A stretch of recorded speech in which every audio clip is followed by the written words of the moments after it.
All right, good afternoon. I think just kind of go back to last week. We had our first bye, or our bye week.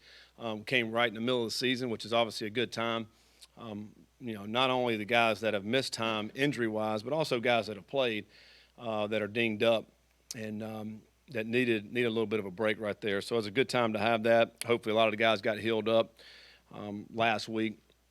And I think obviously the main one that everybody really cares about is Cunningham, and he got healed up. He's ready to go. Practiced Sunday, had a good practice Sunday, and then obviously we'll practice this afternoon, and be ready to go this week. He's progressed well, and is ready to go. Obviously, when you're dealing with those kind of injuries, obviously you rely on your medical and the trainers and all that's been good to go. Get to be at home now finally for a stretch. Get three home games in a row, which is going to be nice. Starting with a Pitt, who I think obviously is a really good football team. Won the ACC last year. Have a lot of experience back this year. Difference is probably this team this year from Pitt from last year is obviously the quarterback, but they did get a transfer from Southern Cal as an outstanding quarterback. Can really good passer, can do that. They did lose the one receiver, the best receiver, I guess, last year in football, to Southern Cal, and but they're still a really good balanced offense. They throw and run equally as well. I think the strength of their offense is up front. Probably the best offensive line that we've played this year. A lot of experience there. I think it was all 5 starters back from last year. And they play probably 7 or 8 guys up front, and they do a great job with that. We saw what the running back did when he rushed for 320 yards in the last game. 5 or 6 touchdowns against Virginia Tech, went off, had an incredible day. He's an outstanding back, leading the ACC in rushing. He's strong. He can run. He's really fast when he breaks the line of scrimmage. I think that's the difference. You get some shifty backs, or you get just a home run guy that maybe not good in between the tackles. He's just a complete back. He's good in between the tackles, but also when he gets to the second level, he can take it to the house. And I think that's what he proved last game, which did some great things. Defensively, to me, Coach Narduzzi's team is going to have a great defense. Everywhere he's been, whether it's at Michigan State or at Pitt, they've always played great defense. The years where they're really, really good is when their offense scores a lot of points. That's why they won it last year. But this year their defense is loaded again. One of the best interior D tackles, I think, out there, number 8. He's an outstanding player, hard to block, undersized, but extremely quick, great with his hands, causes havoc, big-time player. Linebackers are aggressive. Number 7, I think, is an outstanding linebacker inside there. Can play outside, can do inside. He can do a lot. Played against us 2 years ago, which was a great player. And then I think in the secondary is where they're really, really good as well. 31's an outstanding safety. I think he's got 8 pass breakups, maybe 3 interceptions. Does a wonderful job. Can really, really run. One of the fastest safeties we've played against. And then they play man-to-man on the corners on the outside. So when they do blitz, they're a great blitzing team. They put pressure on the offense. They're not coming half-heartedly. They're full board when they're blitzing. It's very impressive to watch how they do that. They've been doing it for years. They're really good at it. They know what they're doing on that side of the ball. We have to be very good in our execution offensively. O-line has to play well in order to block those guys up front. I think is obviously a big key. And then defensively, I mean, you certainly got to load up the box to stop the run. I mean, if you don't, they'll play big ball and just run the ball down your throat. We got to do a great job of trying to slow the run game down and hopefully making them one-dimensional if we can. Special team wise, they've done a great job of blocking kicks this year. Again, aggressive with that. I think they've blocked 3 kicks and 2 punts on the season, which is outstanding in the special team aspect. So a well-coached team, and obviously a team that's got a lot of confidence. Took Tennessee into overtime this year.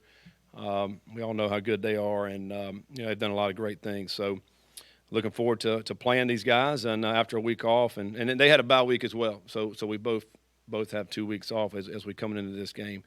Looking forward to getting these guys on the field. Questions? Scott, you alluded to the fact that Malik will be back this week and opening up the offense. This is from Gary Graves of the AP, a question he wanted me to ask you. How much does this remind you, his absence remind you of the dimensions he brings to the offense, and how much do you appreciate it? Yeah. Well, I think obviously Malik brings a lot to our offense. I mean, especially with his legs. I mean, he certainly can run. I think he may be number 2 in ACC in rushing right now, 91 yards a game, and I mean he's rushed for 9 touchdowns. I mean, so it's a dynamic that teams have to defend. We know that.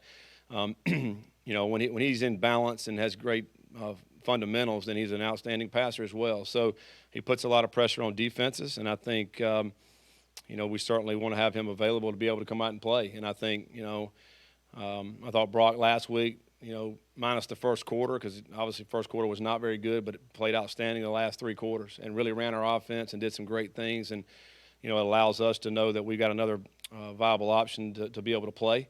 I think that obviously helps your offense. You get some more experience there. But to have Malik back, he's played a ton of football for us and done a lot of great things. And I think hopefully he'll have a great week of practice and be ready to go play a great game this weekend. Scott, you alluded to this a little bit about their running back, Abakanda.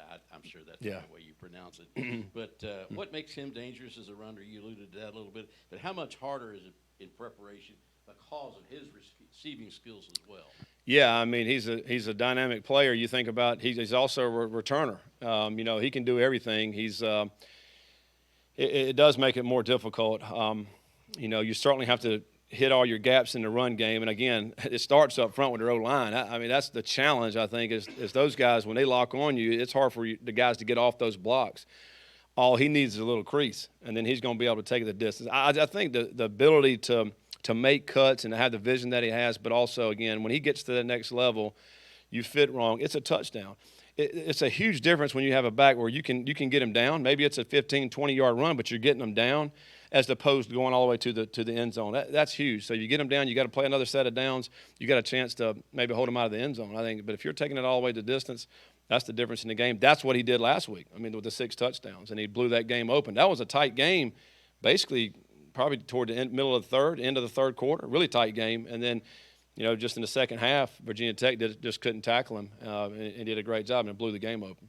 Scott, you talked about your team healing up, but also during the bye week, you guys got out and did a lot of recruiting. Can you speak to the momentum you still have on the recruiting trail and maybe some of the stuff you guys heard last week? Yeah, we did. We took some time. We practiced Tuesday, Wednesday, Thursday. Guys were out Monday, Friday, Saturday of last week. Going out and seeing our committed guys and some others as well. But still, it was great to go out and be able to see some games, see these guys, and still continue the momentum in recruiting. And hopefully maybe pick up another 1 or 2 as we head down the road here.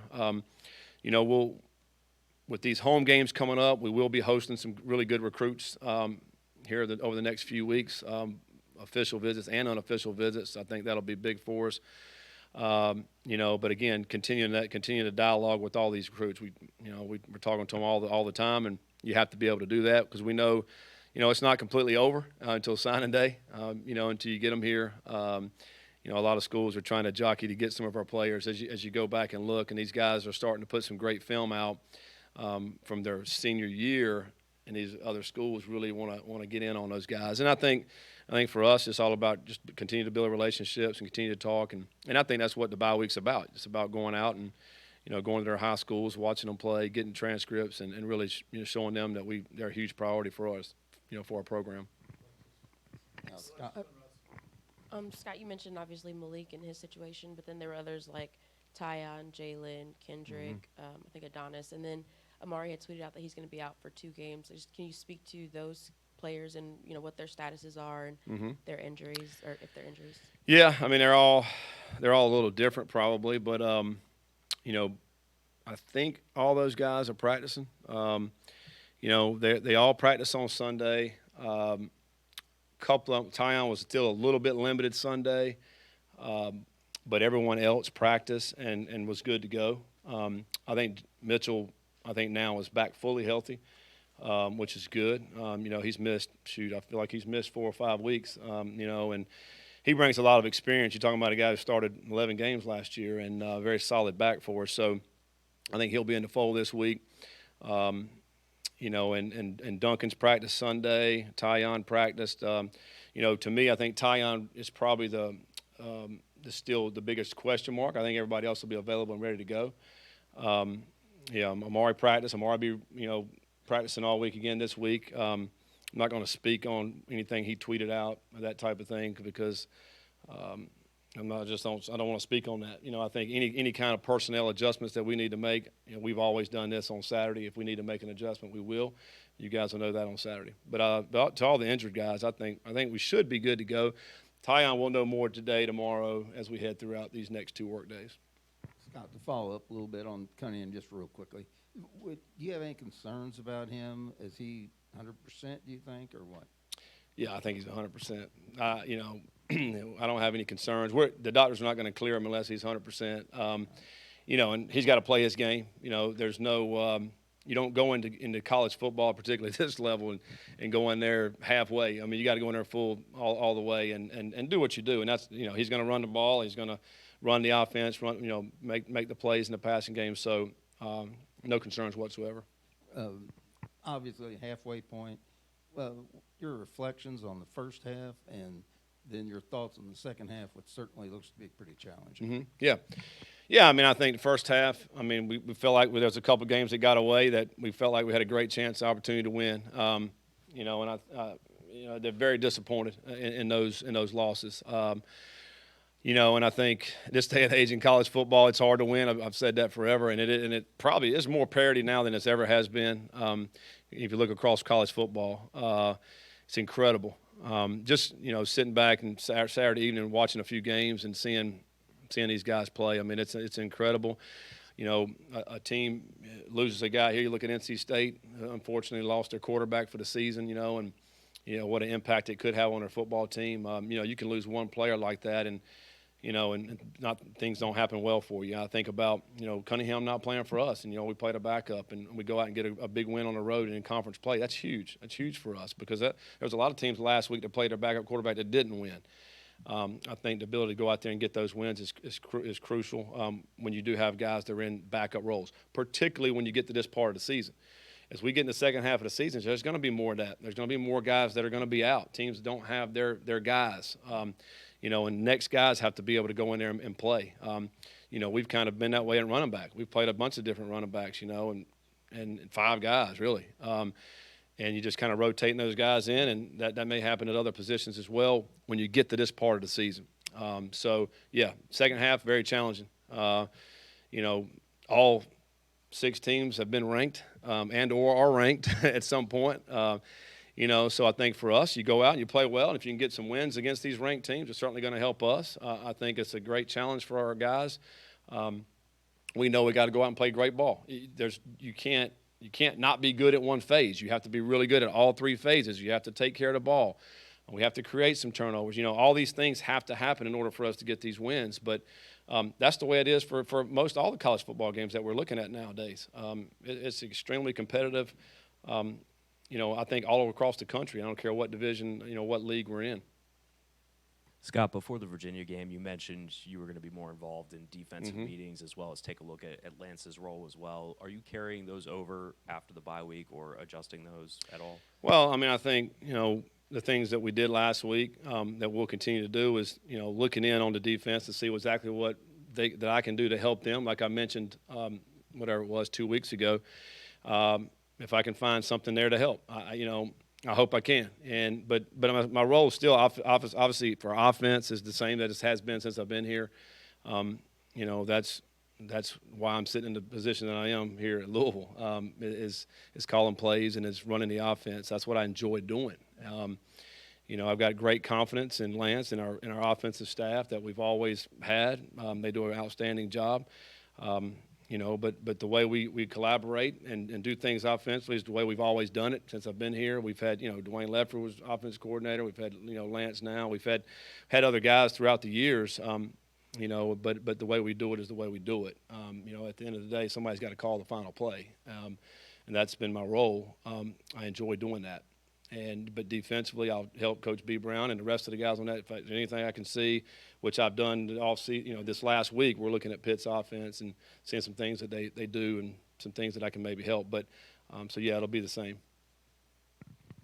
With you're coming off a win and going into a bye week, and like we mentioned, season halfway point. Is there any notion at all, like as far as message to the team, new start, you can't go back and start over, but it's a new start and a lot of big opportunities? Was there a kind of a theme like that from the staff? Yeah, I mean, we started, really, and we've always done it, but it's a one-game season. Like everything we have is all on Pitt. Like you can't think about what you did in the past. Now we got to learn from the things we did, but we can't dwell on it, because now this team, who we've got available this week, injury, we look at injuries, you look at all the different things that are happening, focus everything we can on Pitt, come up with a great game plan, offense, defense, kicking, go out, execute that game plan, and everything's focused on Pitt, because we can't worry about, what we got in the future, all the tough games. You can't worry about that. You can't worry about what we did in the past. Try to stay focused. I think that's one of the most difficult things, as you're thinking about, 18 to 22-year-olds, is keeping them focused right now, the task at hand. There's so many distractions out there, so many things going on, and right here, right now, be where your feet are. This is the one thing we always tell our guys. And really focus on that. Today's practice, Tuesday's practice, is a big day for us, where we're putting a whole game plan in today on a Tuesday. We got to go out here and really try to execute that game plan. It's just that time of year. Again, there's a lot of things that could be happening. Man, my hamstrings hurt, my whatever hurting. Do I feel like going out today? Well, yeah, we got to go. And I do think that was a benefit of the bye. I do think our guys did heal up last week, feel fresh. They had Friday off, they had Saturday off, they had Monday off. So I do think today they'll be feeling the best they felt in some time.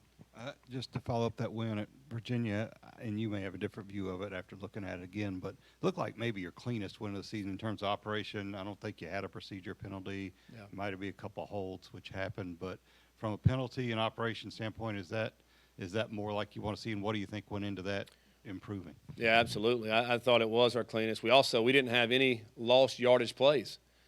I think first time in 2003 that we didn't have any lost yardage plays. That's hard to do, but it kept us on the sticks. We averaged 3rd and 5 on our third down compared to early in the season. We were 3rd and 8, 3rd and 9, 3rd and 10. That was our average. So I thought that was huge. But that speaks to what you're talking about.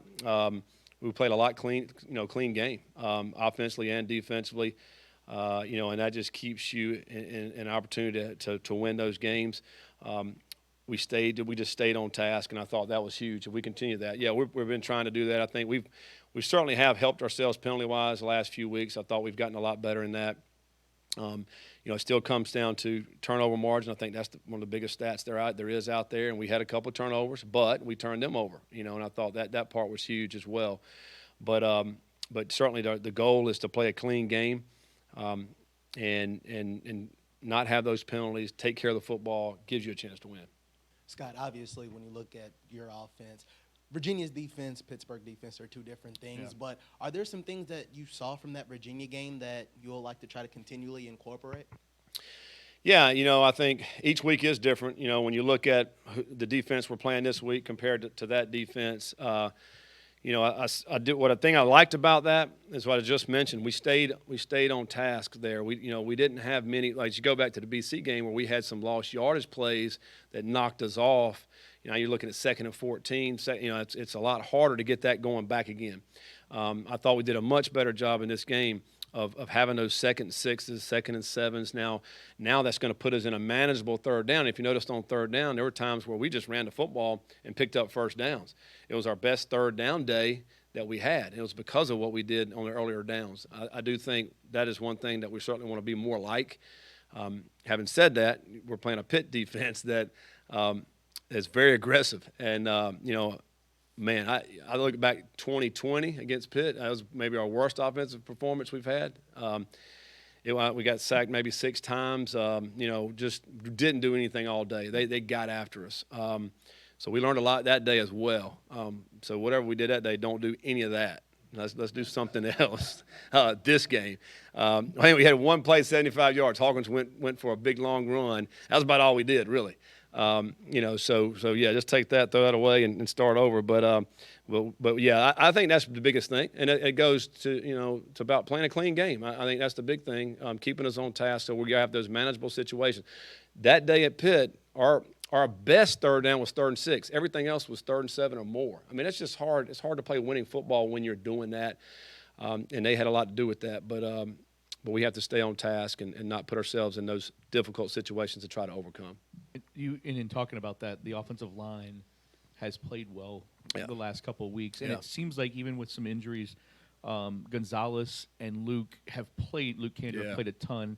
Are you seeing those guys when they're in there that are really making plays? Yeah, they're doing. And I've said this. You know, both of those guys, Kandrick and Gonzalez, we treat them like starters, whether they start or not. I mean, they're like starters. So they've played a ton of football. We have got some guys dinged. You know, whether it be Renato, Boone, Trevor. I mean, all those guys have gotten dinged a little bit. You know, so we've kind of rotated. But yeah, they've been solid. I mean, last week, you know, we didn't give up any sacks, no tackles for loss. That's O-line play. That's great O-line play. And there's going to be times where the quarterback's going to get hit. I thought Brock got hit a few times, but the ball's getting released. And we're not taking those lost yardage plays, but a lot of that is the guys up front. Huge challenge this week, as I mentioned, number 8, number 2, great interior defensive linemen. They bring these linebackers, they bring pressure. So we have to have a great plan of knowing how to pick these guys up. The other thing is you can know where they're coming, but you got to block them too. You know, these guys are relentless, and I think that's where they separate themselves maybe to some other teams of how relentless they are when they do bring pressures. Is that good? All right. Thanks, guys.